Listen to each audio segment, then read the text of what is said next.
On the next Inside California Education. They had two things they were really focusing on: a new environment and I just lost a home or I just lost my school.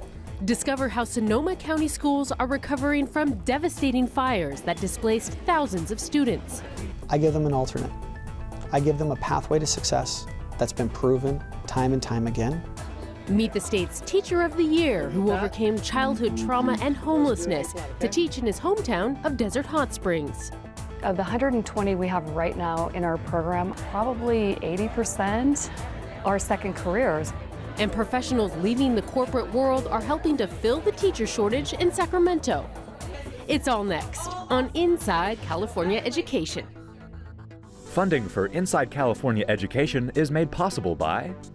Since 1985, the California Lottery has raised more than $32 billion in supplemental funding for California's 1,100 public school districts from kindergarten through college. That's approximately $191 for each full-time student based on $1.5 billion contributed in fiscal year 2016-17. With caring teachers, committed administrators, and active parents, every public school student can realize their dreams. The California Lottery, imagine the possibilities. The STUART Foundation, improving life outcomes for young people through education.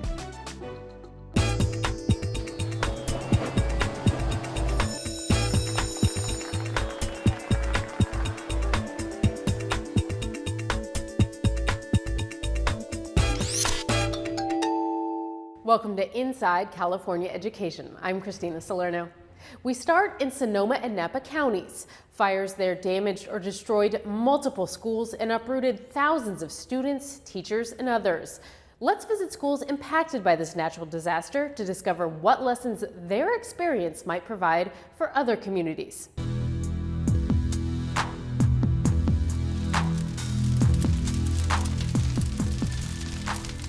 Sunday, October 8th, 2017, winds were unusually powerful all over Northern California, but no one could predict the sort of death and destruction that would befall Napa and Sonoma counties.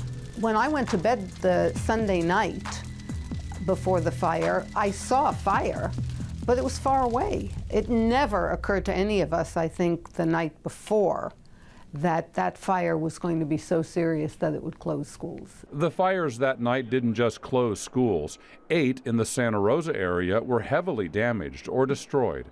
Getting those schools reopened or replaced as quickly as possible is a priority, says Sonoma County Superintendent Stephen Harrington, who's dealt with more than one disaster through the years. The more schools we could open, we would create a greater sense of normalcy.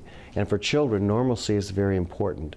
So our goal was, and I learned that from the floods and I learned that from the earthquake, you need to create an environment of safety, an environment of normalcy.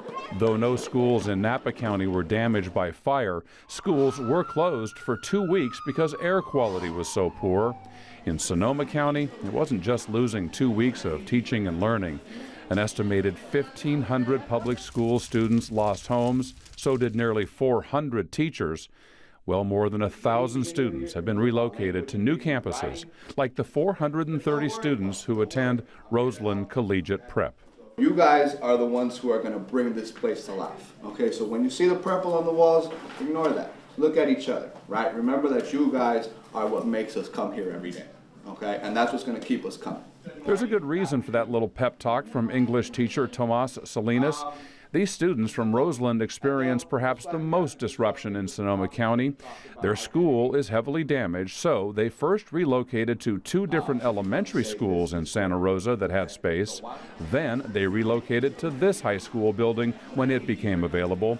Roseland kids have dealt with a lot of change this school year. To get them back in the groove of school took a little longer because they had two things they were really focusing on: a new environment and I just lost a home or I just lost my school.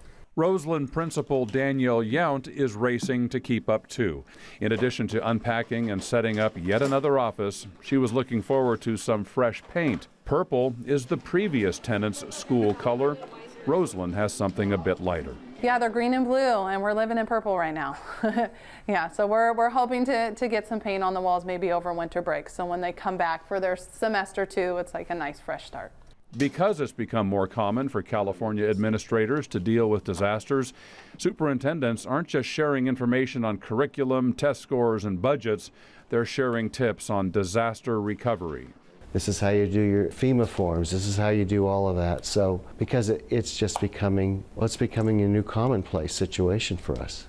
We just kept taking notes as a protocol and then basically have shared that information to the next county that has experienced the fire. Not long after Dr. Harrington was dealing with fires in his region, he was on the phone with educators in Santa Barbara who were reeling from the monstrous Thomas fire. We put people who could help each other in contact with each other immediately.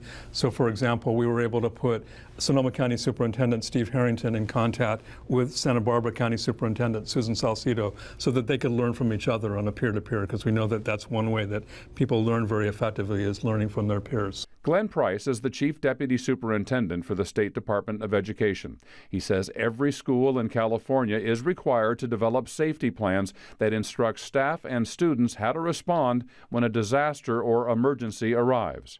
Napa Superintendent Barbara Nemko showed us the colorful and extensive plan that's supposed to be posted in every classroom in her county. If you look at it, it covers duck and cover, shelter in place. It covers lockdown, off-site evacuations.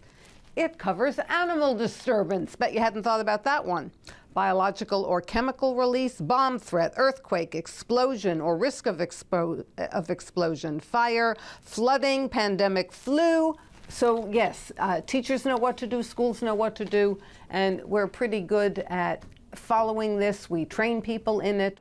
Surviving one of those disasters and reopening a school can happen in weeks, but Glenn Price says because schools and surrounding neighborhoods can be so heavily damaged, complete recovery can take a very long time. Don't think this is going to turn around for you in the next 3 to 6 months. You're going to be looking at a place where you're getting back your students and your families over a 1 year, 2 year, 3 year period. There's also the issue of missed class time.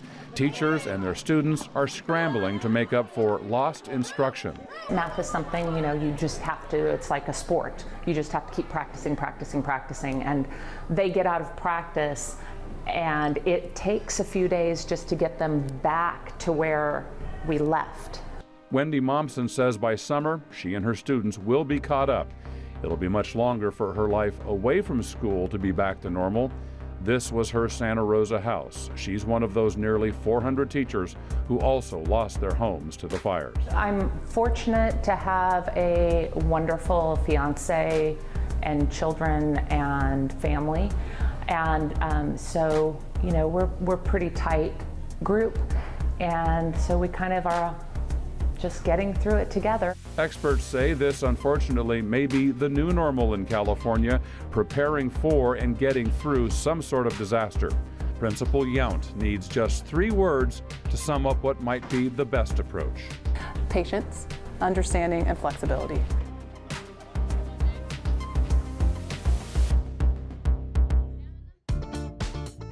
Just like schools, families should prepare for emergencies.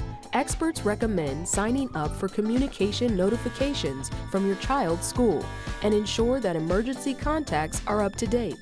Prepare a disaster preparedness kit at home with items such as personal documents, first aid supplies, flashlights, blankets, and water.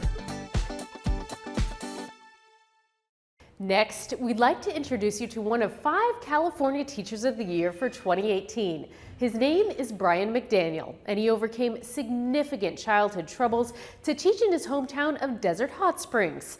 Discover why students say he's more than a music teacher, he's also their mentor.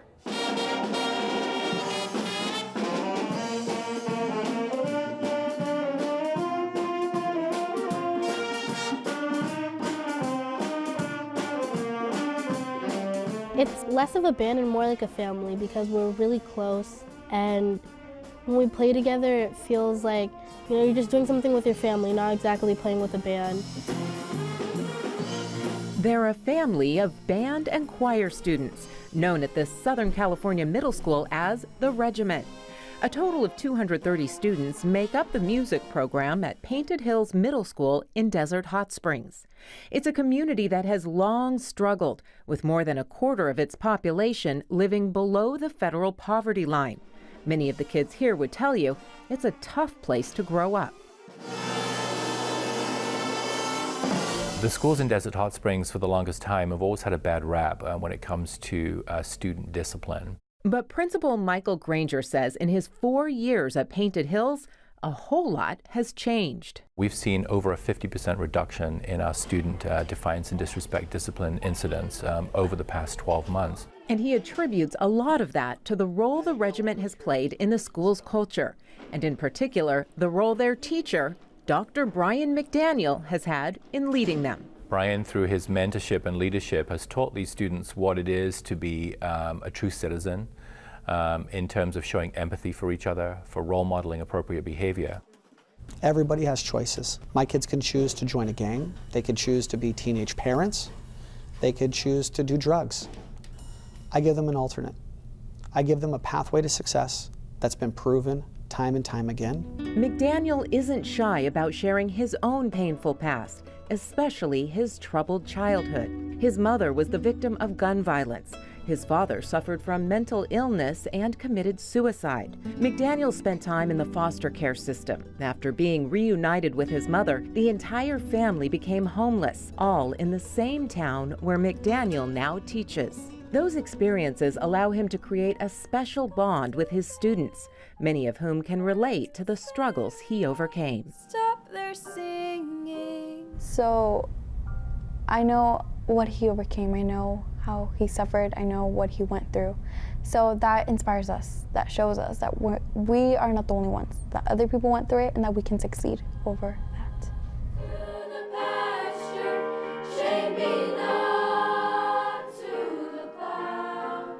Colleagues say McDaniel has an ability to connect with kids that's rare, providing empathy and support, as well as a shining example of what they have the potential to achieve.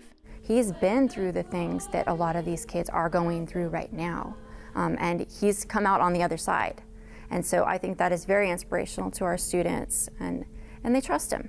They trust him. He's not just talking the talk, he's walked that walk. He's been in their shoes. And now he's walking in even bigger shoes.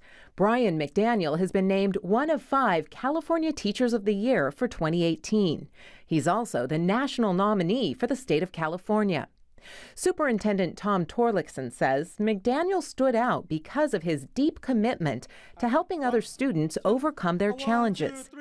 He wants to pay that forward in terms of helping other students, mentoring students, helping them gain self-confidence, set high goals. And so I like that optimism, and that part of him is so dedicated to helping other students overcome the challenges he faced. McDaniel credits his 8th grade science teacher, David Zimick, for believing in him, saying Zimick was a role model and the father figure he didn't have. He revolutionized how I thought about life and my purpose in it. And so seeing the power of a teacher is something I wanted to have, I wanted to replicate. Which perhaps is why many of McDaniel's students say the regiment feels like family, and this classroom like home. When you need comfort, he's always there for you. When you're alone, he's always there for you. Even when you're at lunch and you're sitting by yourself, he sits with you. When you think of a band teacher, you think of someone that you just learned like music theory from and how to play an instrument. But in his class, you get these life lessons along with that. Lessons that include being a good citizen, having faith in themselves, and having empathy toward others. McDaniel remembers his own days as a high school student in the band and how it felt to be part of a group at a time when he otherwise felt alone. Band and choir in particular is a team sport. We're all in this together. We live in this communal fish pond. And if somebody does something that is negative, it affects us all. At the same time, when things are going right in band, we all celebrate each other. And they've had a lot to celebrate. The regiment took home a national title last year, and their wind symphony was the only one to get the gold. Numerous trophies demonstrate their skill and success, but most of all, they have a growing confidence in themselves. along with knowledge that an adult they trust cares about them too and believes in their ability to succeed. There are no bad kids. There are bad behaviors. If you can give your child a better choice, if you can talk through that you don't have to be the clown, you don't have to be the enemy, you could be the hero of the story. That's where music is amazing. Every kid is the quarterback. Every kid is the hero. Set me free to find my calling, and I'll return to you somehow. McDaniel knows firsthand it's the teachers who have an ability to instill confidence, to provide guidance and a safe surrounding, and to teach not only the lessons in the book, but the lessons that extend outside these walls and into their futures. Lessons these students admit are changing their lives. And the sky is clear and red. Being in choir helped me a lot. He believed in me even when I didn't believe in me, even when other people didn't believe in me. He always found something good to say and always made me want to push forward. He serves as like a father figure for a lot of the students. He's not just like a teacher, he's like a counselor too, and it's really helpful. And whenever I leave his class, I always feel better than when I entered. Some of the greatest life lessons I think I've learned inside his classroom, you know, because he wants us to do good. He wants us to want to do good.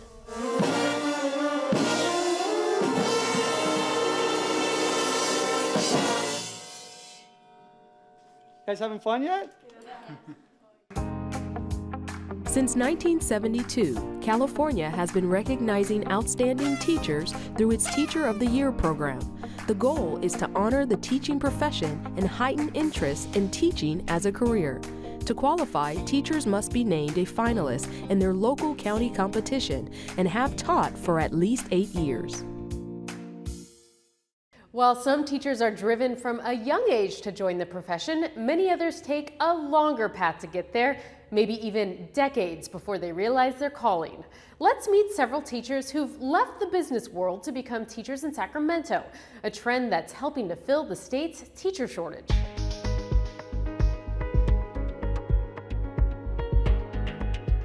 We owned a family business. It was a travel store here in town for 40 years. My mom had a good idea, and her idea was to supply the traveler with everything they need in one spot. We kind of went out with a little more of a thud than a whimper, and so I think it was sort of a message from the universe that maybe this wasn't my path anymore, and that there was something new for me to do that I was meant to do. This is the same as the book. I want you to start in on this, everybody. Being a new teacher, it's why I have my gray hair and my lines on my face. It's challenging, but it's also incredibly invigorating and rewarding, unlike my past business career. John Holloway is embarking on his second act. He's teaching 4th through 6th graders at the California Montessori Project's American River campus. Not only has it given him a new lease on life, it's also filling a need. There's definitely a demand for teachers out there. There's a demand for quality teachers. There was a time a few years ago where I would receive hundreds of applications for just a handful of jobs. And now within the last couple of years, I'm receiving 30, 50, 70 applications for the same handful of jobs. There is such a teacher shortage in California right now. We have a lot of teachers retiring, and post-recession, people are now able to afford to retire. And so there's a huge shortage in California. And with that shortage, it's really built intern programs. Linda Liebert is the director of the Teacher Intern Program run by the Sacramento County Office of Education. The 2-year program provides a non-traditional pathway to the classroom for people like John Holloway. After 160 hours of prerequisite classes, the interns are hired as full teachers. They spend the week teaching, and on Saturdays they take classes to earn their credential. Of the 120 we have right now in our program, probably 80% are second careers. They're burnt out from being out there in corporate America. They're not feeling fulfilled anymore. They're feeling that there's not a purpose. And so a lot of them bring those talents into teaching, and they feel like they're actually serving and making a difference. Even if you've had the best week of your life, it's been a tough week because teaching is hard. Our interns, and especially our second career interns, are juggling many things and giving up their Saturdays, but they really see great value in the time because the things that we're doing are applicable. And I think that's one of the strengths of this program is that immediate application and that immediate feedback for them in the midst of the work that they're doing. Interns also get immediate feedback in the classroom in the form of a teaching coach that visits twice a month. Coach Phil Romeg is a former principal and teacher who helps interns hone their skills. And if they know that you're they never know where you're going to be, but they always know that you're aware of what's going on. Right. John is a great new teacher. He's excellent at what he does. He has skills that he does not know that he has, as far as his calmness and his demeanor and his respect for the students. He is a business person. In teaching, it's a little bit different. It's not dollars and cents. It's how the kids are growing and moving along a continuum.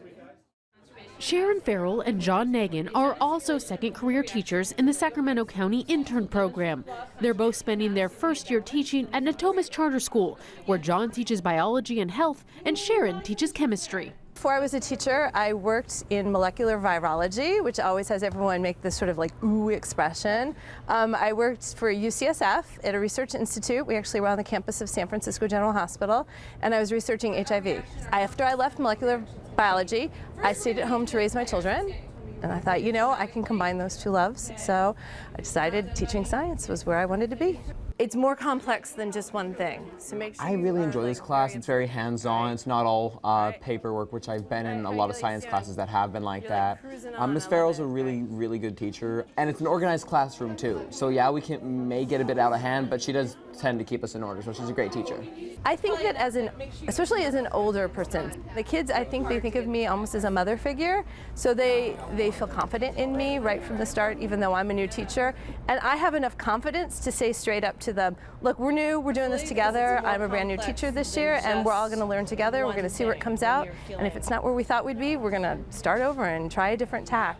Across the hall from Sharon Farrell's chemistry lab is John Nagan's classroom. His students were surprised to learn that their teacher is a retired military officer who spent nearly 30 years in the Army.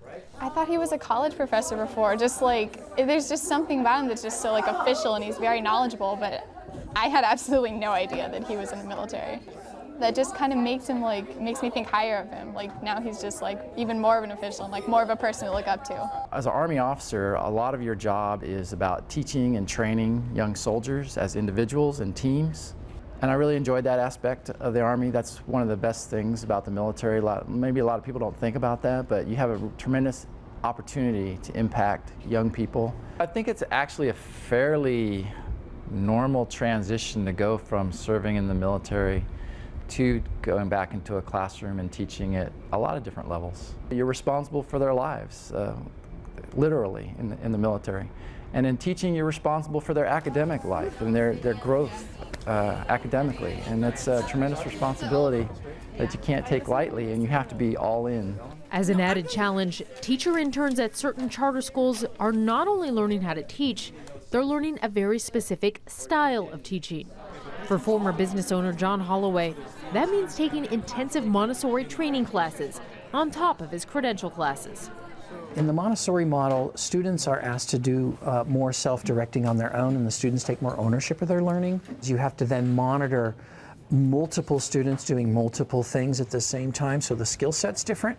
In a regular traditional classroom, it might be more of, I'm just going to do this one thing with all these kids and have them all try and do really well. I guess the most difficult thing is trying to melt the two types of teaching that I'm learning, and being in charge of 21 lives is an awesome responsibility, and you have to have the commitment to match that responsibility. They just want to remember to be kind to themselves. We know that they're new teachers coming in, and a lot of times they will have very high standards for themselves based on their success in their previous field. They just need to give themselves that time to grow in this new field just like they did in their previous successful profession.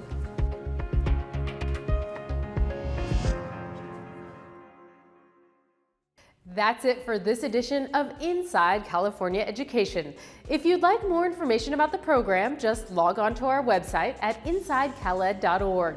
We have videos from all of our shows, and you can connect with us on social media as well. Thanks for joining us. We'll see you next time on Inside California Education. You guys are the ones who are going to bring this place to life. Okay, so when you see the purple on the walls, ignore that. Look at each other. That's one. And then, all right, real quick. I know you guys are jazz band. You guys are super cool. Where are our feet? How's our backs? This is the same as the book. I want you to start in on this, everybody. Working independently. All right, how you ladies doing? You're like cruising on. I love it. All right. Funding for Inside California Education is made possible by... Since 1985, the California Lottery has raised more than $32 billion in supplemental funding for California's 1,100 public school districts from kindergarten through college. That's approximately $191 for each full-time student based on $1.5 billion contributed in fiscal year 2016-17. With caring teachers, committed administrators, and active parents, every public school student can realize their dreams. The California Lottery, imagine the possibilities. So, Greg, it's a lot to take in. And I know that's hard to hear, but the doctors caught it early. Hi, Blake. My dad has cancer. And I know how hard that is to hear. But you're in the right place.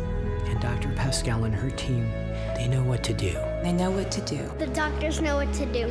So here's the plan. First off, we're going to give you all this information. The STUART Foundation, improving life outcomes for young people through education. Additional funding for Inside California Education is made possible by these organizations supporting public education.